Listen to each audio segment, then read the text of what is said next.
Bienvenue sur Africa 24 pour cette nouvelle édition du QG News. Au sommaire de l'actualité, 16 $ contre 10 il y a encore quelques semaines. Le prix au sac du ciment gris poursuit sa hausse en République démocratique du Congo. Une situation qui bloque de nombreux chantiers dans le pays. La forêt gabonaise, un atout de taille pour le développement économique du pays, mais aussi une ressource environnementale à protéger. C'est ce à quoi s'emploie le gouvernement gabonais depuis des années et les mesures prises portent leurs fruits. Et puis portrait en fin d'édition de Bill Diakouf, précurseur du rap au Sénégal. Il est actuellement en train de préparer son prochain album dont la sortie est prévue ce 7 septembre. Mais tout d'abord, en République démocratique du Congo, la libération de 4 prisonniers politiques par le pouvoir aurait créé des conditions favorables au dialogue politique. Selon le facilitateur Edem Kodjo, il a ainsi choisi de démarrer ce mardi 23 août les travaux préparatoires à ces pourparlers. Mais ce n'est pas du tout l'avis de l'opposition qui, de son côté, a choisi de boycotter ces travaux et a même appelé à une journée ville morte. Alors que l'élection présidentielle doit se tenir à la fin de l'année, le climat entre le pouvoir et l'opposition est toujours aussi tendu et le facilitateur n'aura pour l'instant pas réussi à l'apaiser. Et toujours en République démocratique du Congo, malgré la baisse de 50% de la taxe d'importation décidée par le gouvernement provincial du Congo central, le prix du ciment gris reste particulièrement élevé. En quelques semaines, il est passé de 10 $ le sac à 16 $. Une hausse difficilement vécue par les opérateurs et qui freine l'avancée de beaucoup de chantiers. C'est un reportage de notre correspondant Jacques Amboka. Kinshasa, c'est un casse-tête pour les consommateurs du ciment gris. Le prix de sac de cette matière a connu une hausse de plus de 50%. Vendu entre 10 et 11 $ il y a quelques semaines, le ciment gris se vend à ce jour à 16 $ dans la capitale congolaise. Une situation difficile pour les consommateurs et les opérateurs pour qui ces produits constituent une matière première. Le bruit que j'ai vendu auparavant, quand c'était à moins cher, à 800, 900. Pour le moment, je suis maintenant à 1000 francs.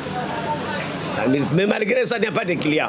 Nous travaillons à perte pour le moment. Nous qui vendons les ciments et qui vendons les briques, nous travaillons à perte, on ne sait pas quoi faire. Le gouvernement provincial du Congo central, où non seulement se trouvent les cimenteries, mais aussi par où passent les ciments importés d'Angola, a décrété le 6 août 2016 la baisse de la taxe à l'importation du ciment gris. D'environ 3 $, cette taxe a été fixée à 1,5 $. Une mesure qui n'influe pourtant pas sur les prix au marché. Pour le gouvernement de la République, l'importation de ces produits représente une menace pour l'industrie locale. Le gouvernement est engagé à accompagner les industries qui existent et à encourager celles qui vont venir. Des investissements en termes de centaines de millions de dollars se font dans le secteur de la cimenterie ou par exemple au Bas-Congo, nous avons PPC Barnett qui va inaugurer très prochainement avec un investissement de plus de 300 millions de dollars pour porter finalement les capacités de l'offre congolaise en termes de ciment gris sur le corridor ouest à plus de 2 millions de tonnes. Le prix du sac de ciment gris a été fixé à 12,5 $ de commun accord entre le ministère de l'économie et la Fédération des entreprises du Congo.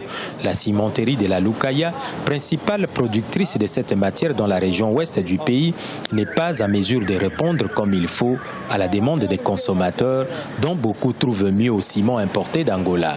La hausse des prix du ciment porte un frein aux travaux dans plusieurs chantiers de construction de la capitale, constate-t-on.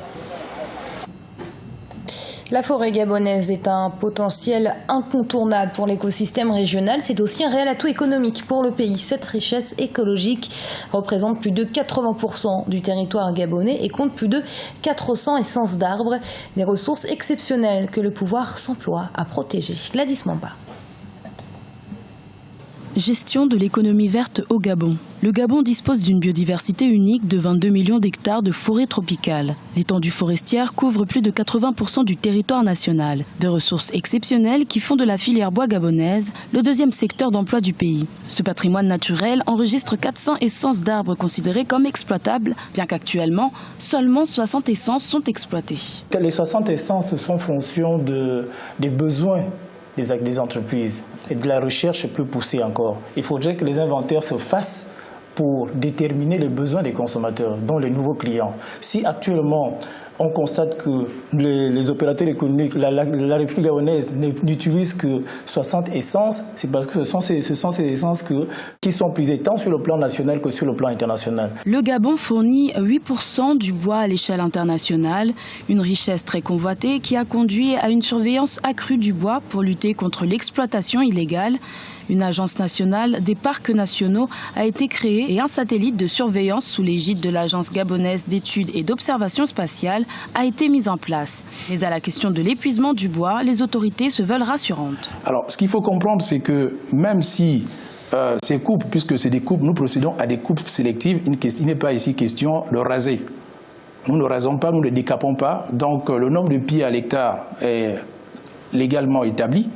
Dans le cahier de charge qui est imposé à chaque opérateur économique, nous savons le nombre de pieds qu'il devra couper à l'hectare. Il a la dimension du permis et tout ce qui s'ensuit. Donc à partir de ce moment-là, il y a des choix que nous devons effectivement opérer dans le cadre de la gestion durable de ces forêts-là, même s'il s'agit des petits permis, qu'il s'agisse des permis communautaires et tout ce qui s'ensuit. L'entrée en vigueur en 2010 de l'interdiction de l'exploitation de bois brut issus des forêts du pays en faveur de la transformation locale a permis la création de nombreux emplois. Mais cette décision a également engendré la baisse des recettes fiscales de l'État de 80%.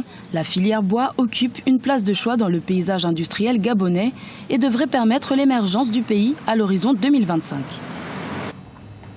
Et sachez que l'élection présidentielle gabonaise aura lieu le 27 août et dans ce cadre, Africa 24 a déployé un dispositif exceptionnel afin de vous faire vivre cet événement. Retrouvez donc chaque jour et jusqu'au 26 août en direct de Libreville au Gabon 2 émissions spéciales. Un premier rendez-vous axé sur les grands enjeux du Gabon avec pour thème du jour l'avenir des médias et la liberté de la presse. Ce sera présenté par Thierry Ngogang à partir de 19h15 GMT.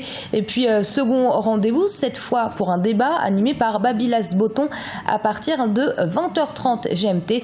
Le thème sera axé autour de l'éducation et de la professionnalisation de la formation.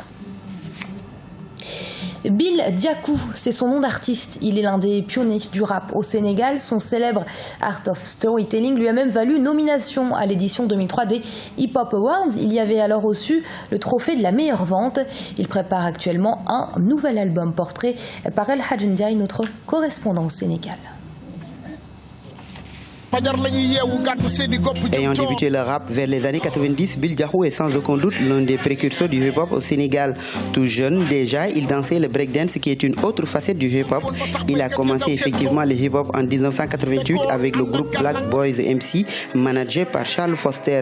En 1994, il a formé avec des amis le groupe Non Unknown. C'est en 1999 que Bill Diakou est découvert par le grand public sénégalais grâce à son morceau Mamanon dans la compilation Dès qu'il rappe. L'art de raconter des histoires positives dans le rap est son cheval de bataille.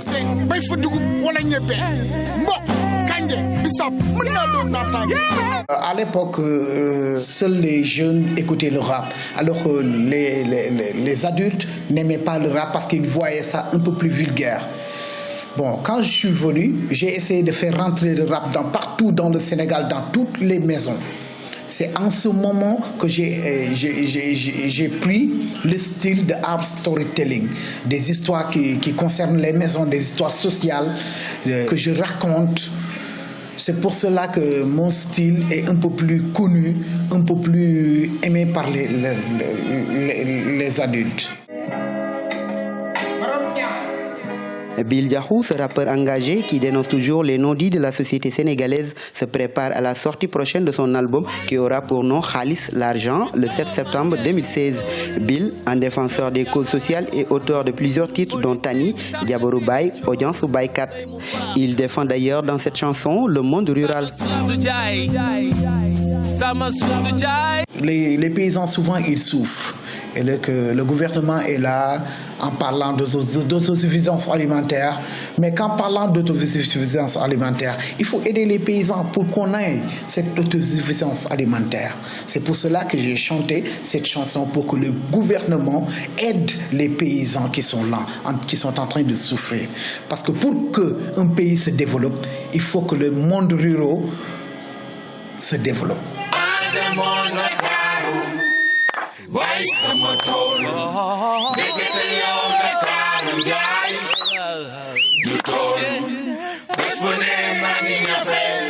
L'initiateur du mouvement citoyen Bon Acte, le rappeur Bill Diakhou, fait du rap, du blues ou encore du R&B. Il s'inspire souvent d'Ali Farka Touré, le chanteur et musicien malien, décédé le 7 mars 2006 à Bamako.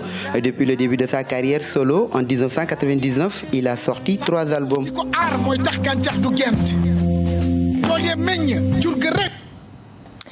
Feïssa Lilessa, l'athlète éthiopien médaillé d'argent au JO de Rio, avait ouvertement émis des réserves pendant les Jeux quant au respect des libertés et de la démocratie dans son pays et avait même affirmé craindre pour sa vie. Après ces critiques, le gouvernement s'est voulu rassurant et assuré que l'athlète serait accueilli dans son pays dans de très bonnes conditions, au même titre d'ailleurs que toute l'équipe olympique.